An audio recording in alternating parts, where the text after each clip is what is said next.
Time now for sports on 104.7 The Cave. Here's Ned Reynolds. Mike the intern, Ned Reynolds in the studio on a Wednesday morning. So the Kansas City Chiefs will play in the frigid temperatures on Saturday night in Kansas City at Arrowhead Stadium. Chris Jones talking with Nate Taylor saying this might be his last game at Arrowhead. At least that's the way I interpreted the thing. He said that, first of all, he said, I'm concentrating on Saturday's game with Miami. That's the important factor, but when he was asked if this might be his last game, he said it could. It's possible. He did not deny that. He is playing under a one-year contract, which does conclude at the end of whenever the Chiefs quit playing this year. And hopefully that'll be the Super Bowl, but you don't know. But Jones said, yeah, it's quite possible this could be his last game. That one-year contract, of course, is kind of a supplementary contract that he signed last August to end his holdout with the Chiefs.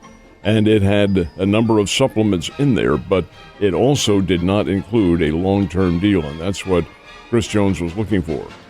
Without him, hey, the Chiefs have some work to do at defensive end, but he's there for now. We'll see what happens, and it is going to be awfully cold up in Kansas City on Saturday night. It will be base layers, my friends, and layer. No exposed skin. You will not have a good time. Trust me. I don't care how bad you look dressed up as a little kid from A Christmas Story, but that's the only way to go, my friend. So Mizzou had a great season as far as football is concerned. Where'd they finish overall? Number eight in the country, and that's the Associated Press rankings, and the Associated Press is considered to be the hallmark of all the rankings, whatever it might be, basketball, football, and so forth and so on. Number 8, that is pretty good. And take a look at next year's schedule, and they have their first 4 games, first 4 straight, all at home. And they are all beatable opposition. Not to say that there are teams on the schedule that aren't beatable, but Murray State, which is from the Bears Conference, that's who the Bears are playing in basketball tonight. Murray State is first, followed by Buffalo. Buffalo is a D1. They're from the MAC, the Mid-America Conference. Boston College, which is an ACC team, but which has been very weak, although they did win their bowl game, the Fenway Park Bowl, against Southern Methodist. That was a bit of a surprise. And Vanderbilt, which is considered to be, of course, the stellar of the SEC. Then it gets pretty tough after that. But we'll see. Mizzou's tough. I think they have a pretty good football team, and from there we'll see what happens. But number 8 in the country is where they ended up. Great season again, and my Wildcats didn't do too bad either. Oh, no. Good team. Very good team. Yes, they did, and there's always later this year. But they lost their top quarterback, who ended his eligibility, Will Howard, and he transferred over to Ohio State. He had 1 year of eligibility. Couldn't use it at K-State. His eligibility was gone there, but he could with the Buckeyes, and he'll be their quarterback next year. A lot of cold weather games have happened at Arrowhead Stadium in their history. Probably one of the reasons we've never had a Super Bowl there is because they don't want to play in the cold, or at least they don't want other high-paying sponsors to have to sit in the cold. Either way, that's not football to me. That's why we love Arrowhead, but the Chiefs have played a lot of these games. They have played in their last 10 games, played when the thermometer was 40 or below. The Chiefs have won every one of them, except for one. They are 9-1 in the last 10 games when the thermometer is below 40. Miami Dolphins, as you might expect, when the temperature is in the frigid category, they're winless. They've had trouble adjusting to it. As a matter of fact, Mike, I had the opportunity to talk to a former Dolphin yesterday, and he happened to say, yeah, it hurts. It hurts when you get hit in temperatures that are 20, 15, 10, single digit. It hurts more, but you're playing the game, and you're concentrating on the game, so you really don't recognize it as much until you're in that locker room after the game. No, even over and above that, the lengthy timeouts, the commercial breaks on television. So when you're standing around doing nothing, oh my. That's an interesting way to put it. Yeah, that would make sense too. It hurts just to stand outside when it's that cold outside and all you've got is a jersey and a pair of pads. Missouri State, one of the guys get back out on the court. They are there tonight at the Great Southern Bank Arena playing the aforementioned Murray State. We talked about Murray State's football team being the Missouri opener next year. Well, their basketball team, of course, their Missouri Valley Conference team, Murray State from Murray, Kentucky, is here tonight to play the Bears. They are pretty good. Murray State has a 3-1 conference record. The Bears have a 1-3 conference record. This is a very big game for Missouri State. They've been in a slump. They're a much, much better team, in my opinion, from what they have been playing here in recent games.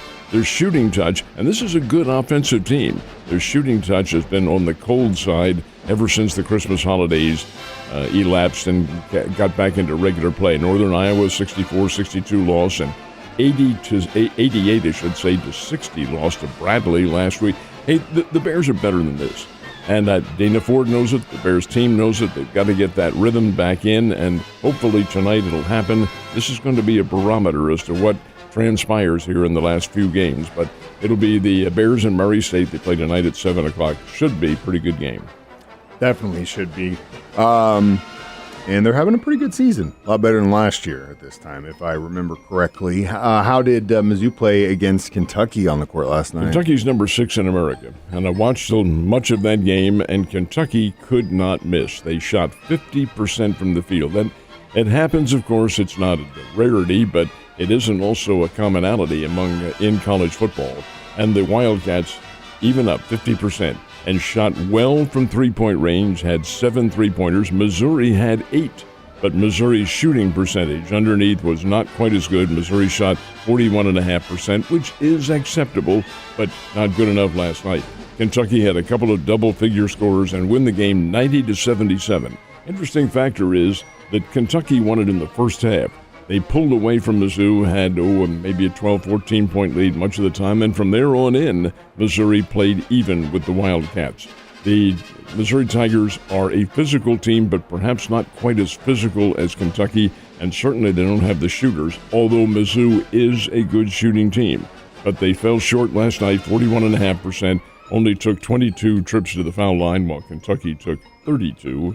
I'm not implying anything at all. But the Wildcats do win at Kentucky 90, Missouri 77.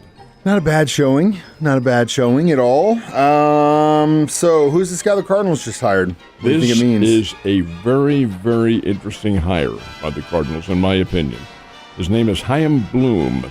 He's a 40-year-older and considered a wonderkin in Major League Baseball. That's why I'm very surprised. He's been hired as a, quote, consultant, end quote. Mr. Bloom, who is a Yale graduate, has been with the Tampa Bay Rays as a director of player personnel. He has been with the San Diego Padres as a player or baseball operations manager. The last 5 years, he's been all that category, as well as being the quasi-general manager for the Boston Red Sox. And now the Cardinals hire him. He's young, he's very bright, very much into the inner workings of baseball. And why is he being hired as a consultant? I think there's more to it than just that. This guy is a big name, and I'm sure the Cardinals are paying him big money. Is he an official with the club in waiting?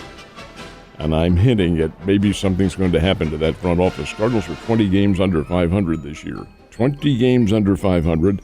Their front office has not really undergone any major changes since Mose Locke took over for Walt Jocketty.